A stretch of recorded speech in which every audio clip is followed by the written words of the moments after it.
오늘 한 구절이니까 한 구절씩 좀 씹으면서 제가 말씀을 전하면 좋겠습니다. 우리가 아직 죄인 되었다 그렇게 말하고 있는데, 이게 죄인이라고 하는 것은 죄가 무엇이냐의 정의에 따라서 죄인이 될 수도 있고 안 될 수도 있잖아요.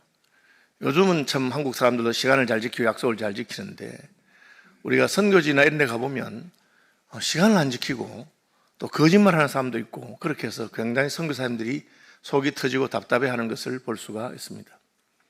그런데 한국도 옛날에는 시간을 잘 안 지켜서 코리안 타임이라고 그래서 7시에 만나기로 했으면 7시 반에도 오고 8시에도 오고, 그걸 가지고 따지면 오히려 이상한 사람이 되기도 하고 그렇게 했습니다. 예전에는 괜찮던 것이 지금은 왜 괜찮지 않게 됩니까? 우리의 기준이 달라지고 훨씬 더 엄격해졌기 때문에 그렇습니다.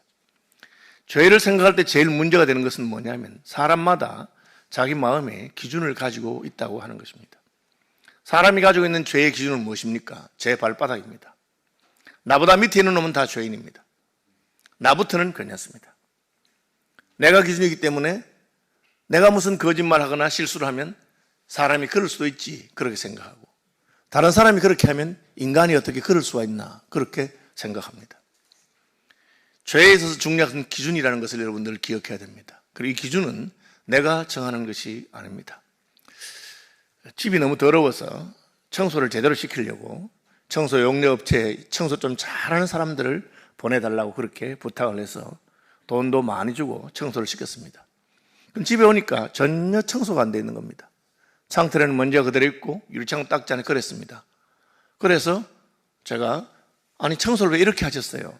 청소를 좀 제대로 하셔야죠. 아니요, 잘했는데요. 아니 무슨 청소를 하셨어요? 쓰레기통 비웠어요. 그렇게 하면 제 마음이 어떻겠습니까? 더 많은 대가를 지불하고 청소를 할 때는 내 마음에 속 들도록 그렇게 해주기를 바라는 것 아니겠어요? 보이지 않는 구석구석까지 다 청소해줘야 깨끗하다 그렇게 생각할 건데, 그 사람은 얼마나 마음이 너그러운 사람인지 그냥 대충 그냥 먼지도 안 털어도 쓰레기통 비우고 뭐 그렇게 하면 된다고 생각하면 그것은 잘못된 것이겠죠.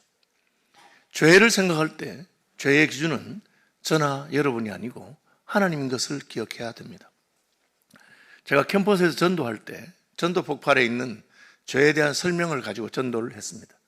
어떻게 설명하냐면, 우리는 죄인이기 때문에 하나님께서 우리를 받으실 수 없다 하는 것을 설명하기 위해서 제가 캠퍼스에 가서 전도를 하는데, SFC 학생 하나가 자기 친구를 데리고 와서 나하고 같이 만나게 하고 제가 그 친구에게 복음을 전했습니다. 여학생이었는데 이렇게 제가 설명했습니다. 당신을 우리 집에 제가 초대했는데 점심 식사를 대접하고 싶어서 냉장고를 열어봤더니만 계란이 3개가 있어서 그 계란 3개를 깨서 오믈렛 요리를 만들었습니다. 2개는 아주 싱싱했는데 3번째 계란을 깨니까 상했어요.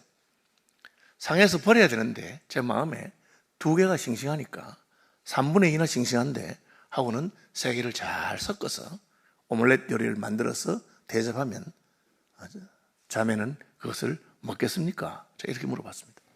당연히 제가 기대하는 답은 못 먹죠 이렇게 대할 줄 알았는데, 이 자매가 예 먹겠습니다 이렇게만. 원래 전도 교본대로 나와야 되는데 답이 엉뚱하게 나오면 참 당황스럽잖아요. 그래서 제가 이제 잠깐 기도를 했습니다. 하나님, 못 먹겠다 해야 되는데 먹겠다고 하니 제가 뭐라고 말해야 되겠습니까? 이렇게 하나님께 지혜를 주셨습니다.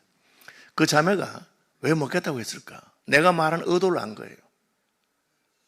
상한 계란이 섞여 있는 오믈렛을 못 먹는 것처럼 자매의 인생은 깨끗하고 거룩하고 착한 것도 많지만 죄된 부분이 섞여 있어서 하나님이 그대를 받을 수 없다. 그 이야기를 하려는 의도를 눈치챈 거예요. 그래서 내가 물론 죄를 지었고 상한 계란 같은 부분이 있지만 나는 못 먹는 음식이라고 그렇게 말하지 마세요. 그래도 나는 다른 친구들에 비하면 깨끗하고 상당히 괜찮으니까 저는 먹을 수 있는 존재예요. 그렇게 대답한 겁니다. 예, 먹겠습니다. 그렇게 말했습니다. 하나님께서 제게 그걸 깨닫게 해주셨기 때문에 저는 하나님의 인도를 따라서 이렇게 말했습니다. 맞습니다. 우리는 상한 계란이 들어간 음식은 먹을 수 없는 것을 알지만 먹을 수 있습니다. 배가 너무 고프거나 아니면 준 사람의 체면을 생각하거나 어떤 이유 때문에 먹을 수 있습니다. 그런데 하나님께서도 드셔야 하시겠습니까? 이렇게 물었습니다. 그 순간에 그 자매 얼굴빛이 싹 창백해지기 시작했습니다. 자기는 나는 상당히 괜찮은 사람이고 대학에 있는 여대생들 가운데 그래도 윤리적으로 도덕적으로 깨끗한 사람이라고 생각했습니다. 그런데 제가 하나님께서도 드셔야 하겠느냐 물으니까 성령께서 그 순간 그 자매의 마음을 건드렸습니다. 아, 그렇구나. 내가 상당히 괜찮다 하는 것은 내 판단이고 내 평가고 사람들이 보기에는 괜찮을 수 있는데 하나님 보시기에도 괜찮은 것인가?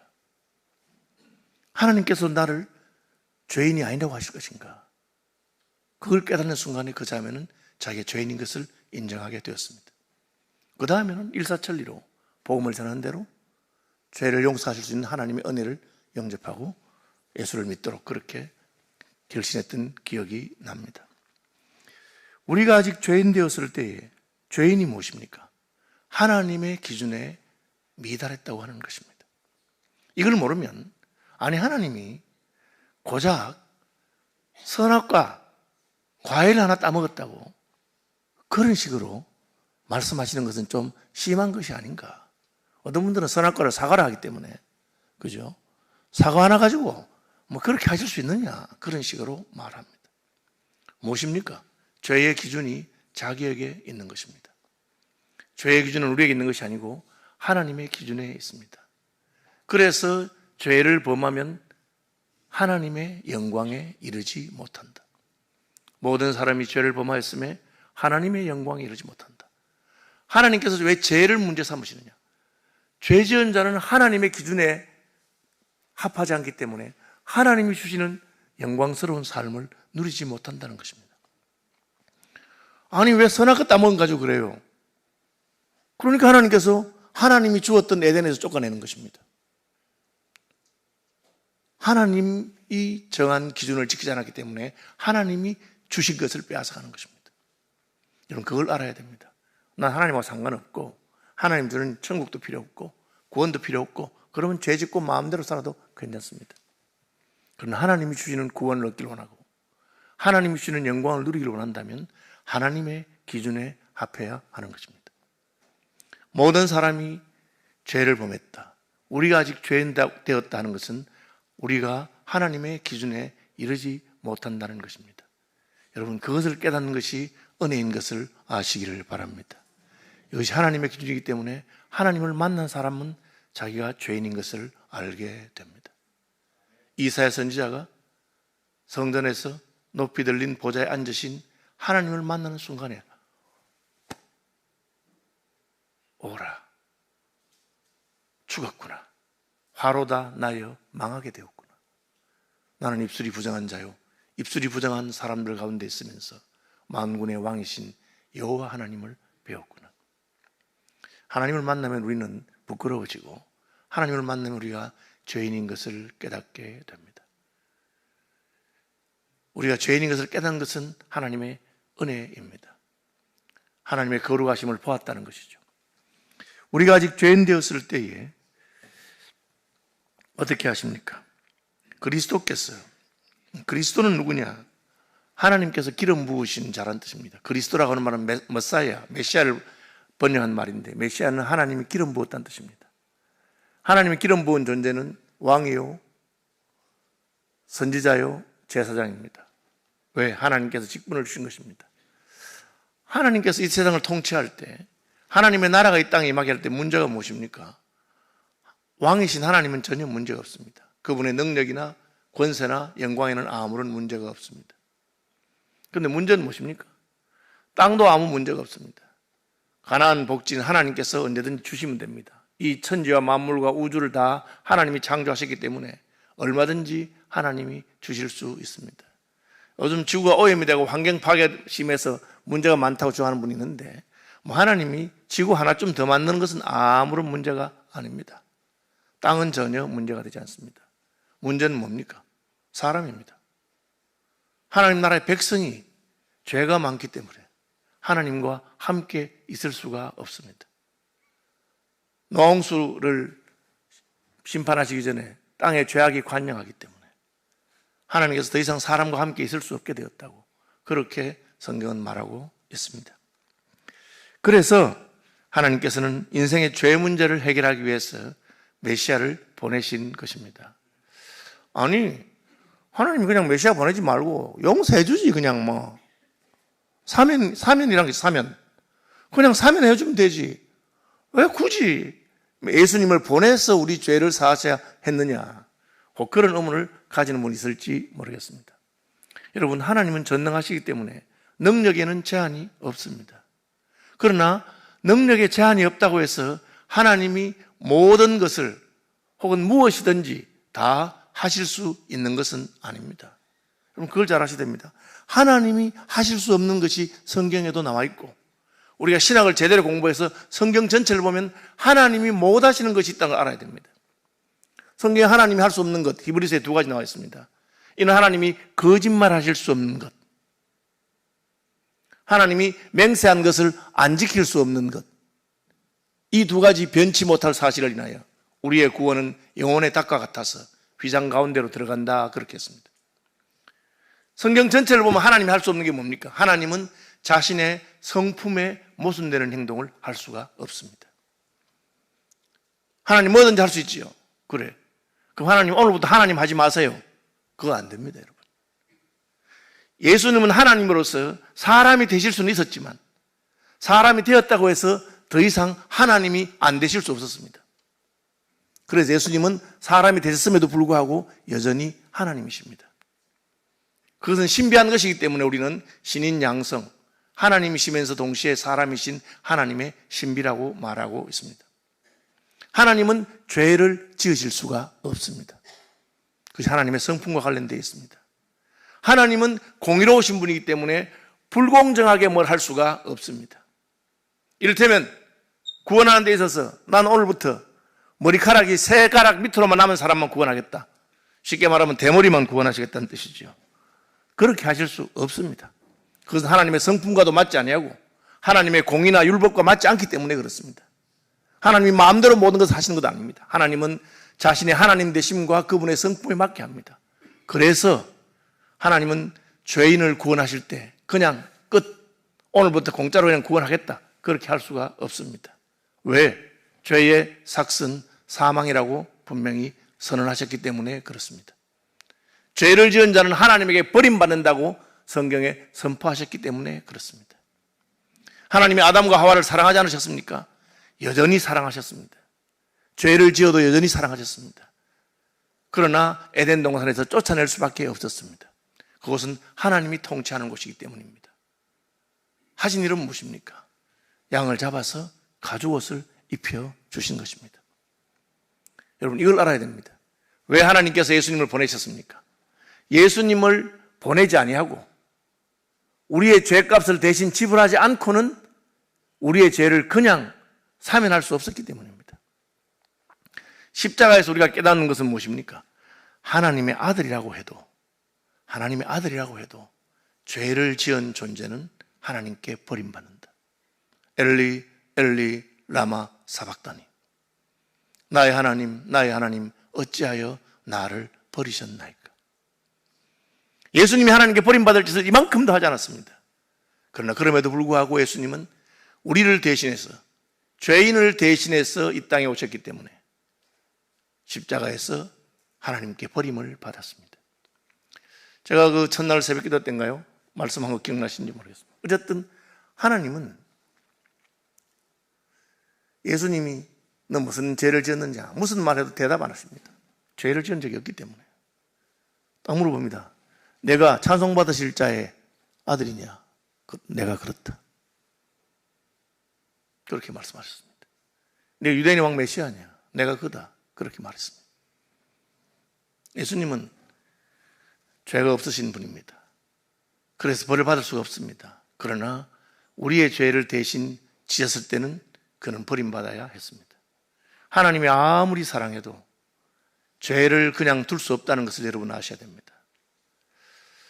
저는 오늘도 아주 충격적인 이야기를 들었습니다. 우리 동네에 제가 이렇게 교제하는 사람들 가운데 어떤 분들이 이제 하는데, 우리 동네에 나이 많고 부자인 할아버지가 계시는데 그냥 부인을 3번 얻었다고 그래요. 그럼 부인이 상처를 했나, 복돈 만지 2번 상처했나 이런 생각이 있는데, 그게 아니고 부인이 살아있는데 바람을 피워서 둘째 부인 넣고 뭐 이렇게 했대. 그 정도까지 제가 놀라지 않습니다. 그럴 수도 아니습니까? 돈도 많고 하니까. 더 놀란 것은 그분이 집사였다는 겁니다. 제가 굉장히 충격받았습니다. 집사님이었대요. 다행히도 우리 교회 집사님은 아닙니다. 그죠? 강남에 있는 어느 교회 집사였다는 거예요. 그 교회 목사님하고 너무 친했다는 거예요. 그런데 그렇게 했어요. 여러분, 내가 목사하고 친하니까 하나님께서 내 죄를 봐줄 것 같습니까? 여러분이 하나님하고 친하다고 해서 여러분의 죄가 더 이상 죄가 안 된다고 생각하면 안 됩니다. 하나님하고 더할 나위 없이 친하신 예수님께서도 우리의 죄를 뒤집어 쓰자 십자가에서 버림받았습니다. 여러분, 그걸 기억해야 됩니다. 아, 하나님께서는 죄를 얼마나 미워하시는구나. 하나님은 죄에 대해서 벌하시는 분이구나. 너희가 죄와 싸우되 아직 피 흘리기까지는 싸우지 아니했구나. 그렇게. 저희 어릴 때는 너무 죄 해가지고 막 노상 울기만 하고 이래서 저는 그게 조금 과했다는 생각이 들었습니다. 요즘 보니까 반대로 넘어온 것 같아.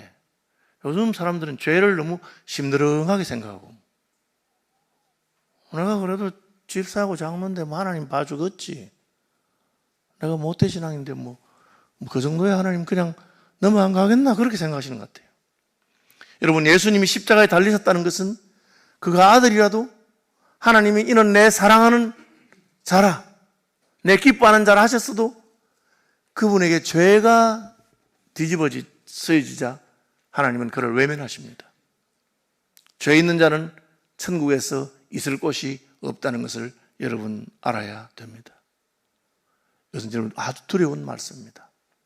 물론 저를 위해 행해서 하신 말씀이고 여러분에도 하신 말씀입니다. 한 번씩 저는 교인들의 무슨 비리에 대해서 내게 일러주는 사람이 있어요. 제발 그렇게 하지 마세요. 제가 마음이 너무 아프니까. 그 누구라고 말하면 내가 쫓아가서 그분은 뭐라 하겠는데, 누구라고 말은 안 하고, 우리 왜 이런 사람이 있다고. 혹시 자기 이야기인지도 모르겠어. 그런 이야기를 해요. 그러면 제가 혼을 내줘야 되는데, 나보고 설교 시간에 그런 이야기 좀 해서 혼 좀 내주러 하시는 거예요. 여러분, 설교는 제 마음대로 못 합니다. 저도 그냥 그날 본문이 성경 말씀이 내게 하는 이야기만 하지, 내가 누구 밉다고 혹은 누가 무슨 말한다고 그렇게 할 수 없어요. 그렇게 해서는 그건 하나님 말씀이 안 되기 때문에. 그러나 마음은 굉장히 아프죠. 여러분, 혹시라도 마음에 걸리는 죄가 있으면 해결하고 넘어가시기를 바랍니다. 그냥 넘어가는 법이 없어요. 그것이 십자가에서 하나님께서 우리에게 보여주신 공의였습니다. 제가 아까 말한 것처럼 죄인다고 해서 하나님이 사랑하지 않는 것은 아닙니다. 아담 하와가 죄를 지어서도 여전히 사랑하시기 때문에 가죽 옷을 지어 주셨습니다. 예수님이 십자가에 달리신 것은 죄에 빠진 우리를 하나님이 여전히 사랑하신다는 것을 보여준 것입니다. 얼마나 사랑하시느냐, 얼마나 사랑하느냐. 제가 이제 요즘은 그런 강의 잘 안 하지만 젊을 때는 결혼하는 법, 연애하는 법, 그런 거 강의 제가 많이 했어요. 제가 강의할 때 하는 이야기 했습니다. 그 오빠가 나를 사랑하는지 우리가 어떻게 할 수 있느냐? 밥값 낼 때 보면 안다. 그렇게 다정하다가 밥값 낼 때가 되면 꼭 화장실 가는 오빠가 있으면 절대 너를 사랑하지 않는 거니까 속지 말아라. 여러분, 사랑에는 대가가 있습니다. 그가 나를 위해서 자기의 것을 내어놓을 줄 알 때 그 사람이 나를 사랑하는 것입니다. 여러분, 하나님께서 우리를 사랑하셨습니다. 왜? 자기 아들을 내놓으셨기 때문에 그렇습니다. 예수님의 십자가는 우리를 그냥은 용서할 수 없는 하나님께서 우리를 사랑하기 위해서 어떤 대가를 지불하셨느냐 하는 것을 보여주고 있습니다. 수천, 수만, 수십만, 수억의 죄인이 용서받는데 예수님 혼자 죽었는데 어떻게 그게 가능할까? 저는 한때는 그런 의문도 가졌습니다. 근데 여러분, 그것은 모든 비슷하게 생긴 것이 다 가치가 같다고 생각하면 안 됩니다. 빛난다고 해서 다 다이아몬드가 아닌 것처럼 사금파리도 빛이 나고 유리도 빛이 나지만 다이아몬드는 아닙니다. 종종 유럽에서 집에 그냥 처박혀 있던 그림 하나를 먼지 털고 팔았는데 그걸 사간 사람이 감정을 해봤더니만은 자그마치 반고호 작품이어서 1억 불에 팔렸다. 뭐 그런 이야기가 한 번씩 나옵니다. 저희 외에도 그림 많이 걸려있지만 이런 그림마다 가치가 다 다릅니다. 누가 그것을 1억 불을 주고 사면 그때부터 그거는 1,300억짜리가 되는 겁니다. 여러분, 예수님의 생명에 대해서 하나님은 얼마나 가치를 매기셨을까요?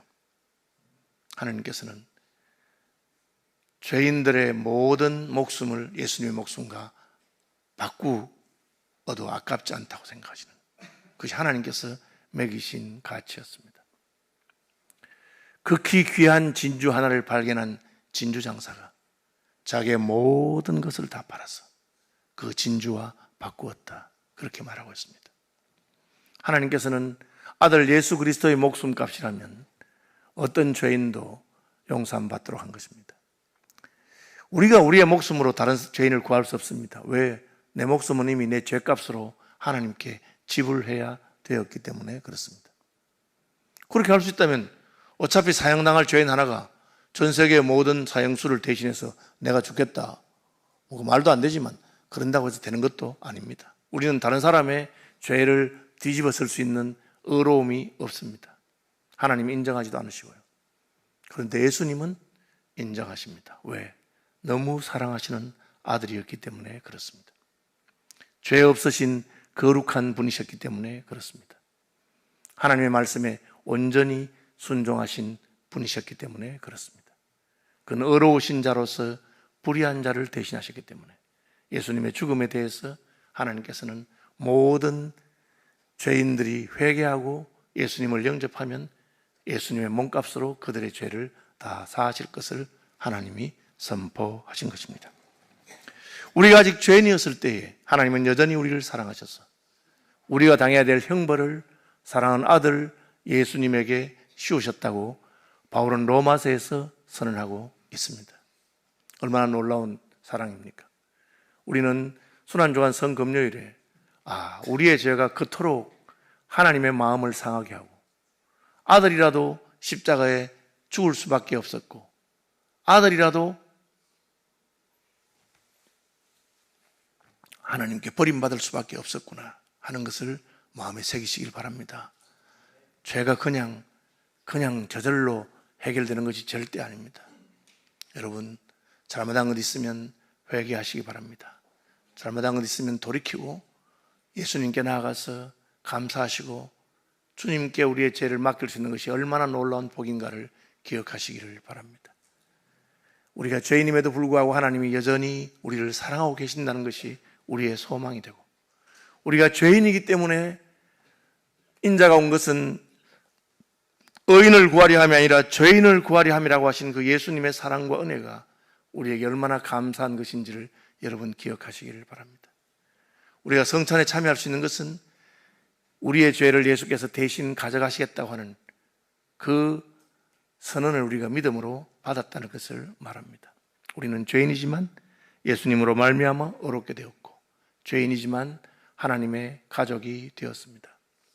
이 은혜와 이 사랑이 저와 여러분의 일생 동안 우리의 마음을 사로잡고 우리의 마음을 뜨겁게 하고 우리의 마음을 감격스럽게 주님 위에 살고자 하는 마음을 넘치게 하시기를 주님의 이름으로 축복합니다. 우리 한번 합심해서 기도하면 좋겠습니다.